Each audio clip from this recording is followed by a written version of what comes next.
எலும்புகளுக்கும் தசைகளுக்கும் ரொம்ப முக்கியமானது என்ன அப்படின்னு பார்த்தீங்கன்னா புரோட்டீன் தான். ஸோ அப்போ அந்த புரோட்டீன் இல்லை அப்படின்னா அது வந்து நமக்கு வந்து காம்ப்ளிகேஷன், நமக்கு ஒரு ஸ்ட்ரென்த் இல்லாமல் ஆகிடும். ஸோ அப்போ அசைவம் சாப்பிடுபவர்களாக இருந்தாங்க அப்படின்னு வச்சுக்கோங்களேன், அவங்க எப்படி எடுக்கலாம் அப்படின்னு பார்த்தீங்கன்னா எலும்பு சூப், மஜ்ஜை. ஸோ அதை வந்து இது பண்ணி அந்த மாதிரி வந்து எடுத்துக்கலாம். அதே இது இந்த சைவமாக இருக்கிறாங்க அப்படின்னு வச்சுக்கோங்களேன், அதனால தான் யூஸ்வலாக வந்து நம்ம முடக்கருத்தான் சூப்பு அதுலெல்லாம் வந்து பார்த்தோம்னா கொஞ்சம் பருப்பு வந்து சேர்த்துக்க சொல்லுவோம்.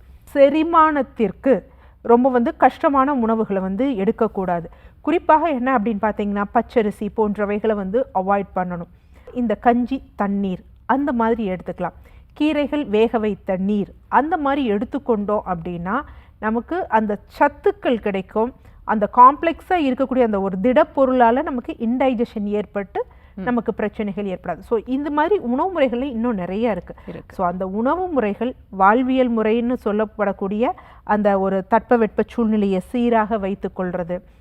இன்னொரு விஷயம் என்ன அப்படின்னு பார்த்தீங்கன்னா அந்த மனநிலையை சீராக வச்சுட்டோம்னா எந்த பிரச்சனையும் கிடையாது. அதே மாதிரி முடக்குவாத பேஷண்ட்ஸ் நல்லா வேர்க்க வேலை செய்யணும்.